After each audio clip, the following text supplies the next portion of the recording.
Assalamualaikum warahmatullahi wabarakatuh. Perkenalkan, nama saya Febriana Tri Akmarizal dengan NIM B1B1251129 dengan dosen pengampu Ibu Suci Ramadhani. Baiklah, di sini saya akan menjelaskan tentang pengantar ilmu politik materi yang kedua, yaitu hubungan ilmu politik dengan ilmu lainnya. Ilmu politik pada pertemuan pertama kita sudah membahas tentang sejarah munculnya ilmu politik. Pada pertemuan yang kedua, kita akan membahas tentang ilmu politik ini mempelajari tentang apa saja. Ilmu politik ini mempelajari tentang kekuasaan, pemerintahan, dan seluruh proses politik. Nah, berfokus pada peroleh kekuasaan, digunakan, dijalankan, dan dipertahankan, serta dikembangkan. Nah, mengkaji interaksi manusia dalam politik. Maksudnya manusia dalam politik itu masyarakat dan lembaga dengan masyarakat. Selanjutnya, ilmu politik dalam rumpunan ilmu sosial.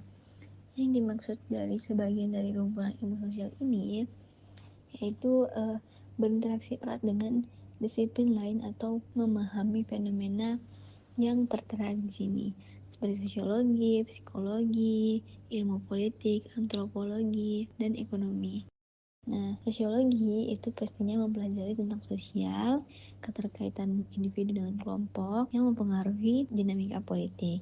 Nah, selanjutnya itu ada psikologi. Psikologi itu mengkaji perilaku atau motivasi seseorang dalam arena politik, itu seperti visi misi.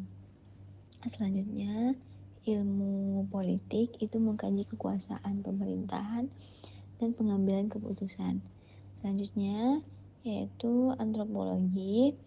Antropologi itu lebih ke budaya yang masih tradisional tapi bersangkutan dengan politik.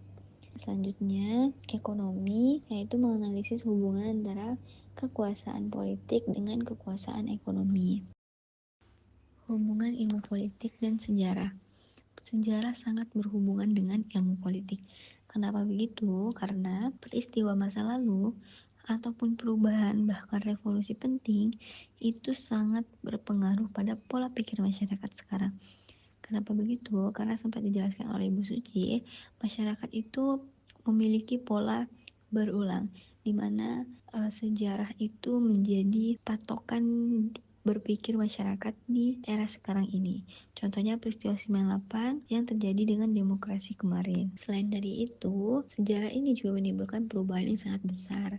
Seperti kejadian di masa lalu itu jadi pelajaran di masa depan, jadi akan ada batasan dan perubahan yang tidak ingin diulang kembali. Selanjutnya, hubungan ilmu politik dan filsafat, yang mana filsafat politik itu membahas dengan bebas gagasan keadilan.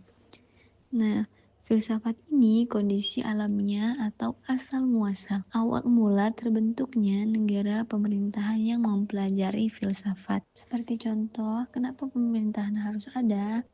Nah, ilmu filsafat inilah yang mencari tahu kenapa pemerintahan itu harus ada. Jawabannya, jika tidak ada pemerintahan, maka manusia akan saling tidak beraturan. Oleh karena itu, diadakannya aturan untuk membatasi hal tersebut. Filsafat ini juga membatasi etika, terutama pada pemimpin yang melakukan mereka yang ingin tanpa ada etika. Filsafat juga membahas tentang keadilan. Selanjutnya, hubungan ilmu politik dengan sosiologi dan antropologi. Hubungan ini yang membentuk perilaku politik.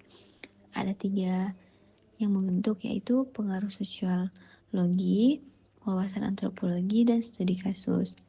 Sosiologi itu masyarakat umum yang luas, sedangkan antropologi itu masyarakat tradisional yang saling mengkaji masyarakat. Sedangkan studi kasus itu yang mengkaji seluruh masyarakat. Jadi mempelajari tentang masyarakat sosial di kota ataupun wawasan antropologi yang masyarakat yang masih tradisional. Selanjutnya, hubungan ilmu politik dan psikologi. Psikologi ini kalau kita mendengar kata psikologi, pasti kita langsung berpikir tentang pikiran manusia. Nah, karena itu yang dan didengar mempengaruhi psikologi dan pola pikir masyarakat. Ada 3 jenis yang dapat mempengaruhi, yaitu perilaku memilih, kepemimpinan politik, dan propaganda dan narasi. Yang pertama itu mempengaruhi dan keputusan memilih atau masyarakat dalam politik. Nah, ini simpel sekali. Contohnya, dalam pemilu, calon-calon akan memberi visi misi yang mana ketika kita masyarakat sebagai pendengar itu akan memiliki pengaruh terhadap visi misi tersebut. Nah, yang kedua itu kepemimpinan politik, yaitu ibaratkan personal branding dalam gaya kepemimpinan, yang mana kita akan melihat tokoh utama dalam berpolitik ini bahwa dia benar-benar menjalankan politik itu dengan baik, tergantung dengan apa yang kita lihat karena itu mempengaruhi pola pikir kita. Nah, selanjutnya propaganda narasi itu bagaimana cara dia menyampaikan tentang apa yang sedang dijalankan. Jadi itu sangat dapat mempengaruhi pola pikir masyarakat dan juga dapat menggiring opini publik. Selanjutnya, hubungan ilmu politik dan ekonomi. Ekonomi politik ini interaksi antara kekuasaan dan sistem ekonomi negara, yang mana lembaga-lembaga yang menjalankan ekonomi negara itu juga ada interaksi dengan orang-orang yang memiliki kekuasaan menjalankannya. Ada tiga jenis, yaitu kebijakan fiskal, distribusi sumber daya, dan pengaruh korporasi. Yang pertama itu, kebijakan fiskal itu sangat berpengaruh pada anggaran, pajak, dan pengeluaran negara. Oleh karena itu, lembaga-lembaga atau tokoh-tokoh yang ingin membuat keputusan itu harus dimusyawarahkan karena akan berdampak pada anggaran, pajak, dan pengeluaran. Contohnya seperti kemarin penaikan pajak itu dapat menimbulkan demonstrasi dari masyarakat karena keberatan. Nah, yang kedua yaitu distribusi sumber daya, di mana kekuasaan politik menentukan siapa yang mendapatkan sumber daya negara. Maksudnya, tokoh atau lembaga politik inilah yang menentukan siapa yang berhak mendapatkan sumber daya negara ini. Yang ketiga, itu pengaruh korporasi, yaitu peran lobby dapat membentuk kebijakan pemerintah dan regulasi ekonomi. Selanjutnya, yang terakhir, hubungan ilmu politik dan hukum. Seperti yang ketahui, hukum ini yang mengatur kekuasaan negara dan melindungi hak-hak masyarakat. Oleh karena itu, hukum ini sangat berperan penting dalam hubungan ilmu politik. Pertama, itu ada instrumen pengatur, yang mana hukum itu menjadi dasar kekuasaan, yang mana memberi batasan kepada pemerintahan, baik dalam menjalankan politik maupun dalam mengambil keputusan. Di mana hukum inilah salah satu pegangan masyarakat untuk tetap bisa berdemonstrasi. Nah, yang kedua, itu pembentukan dan pengaruh. Ilmu politik ini menelaah bagaimana hukum terbentuk, ditetapkan, dan dipengaruhi kekuasaan politik.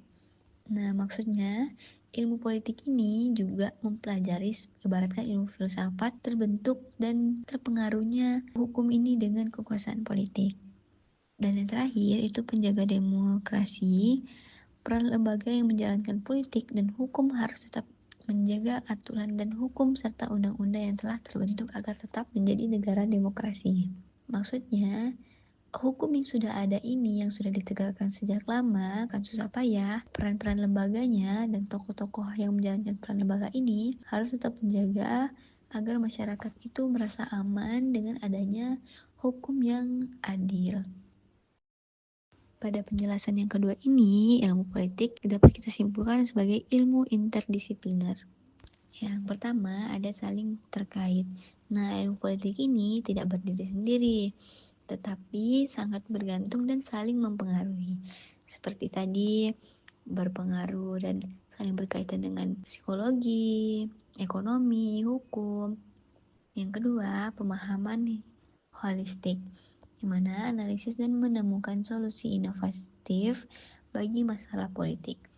Jadi, maksudnya ilmu politik ini juga mengkaji dan mentelaah bagaimana masalah politik ini diselesaikan dengan tantangan-tantangan yang dihadapkan ke depannya.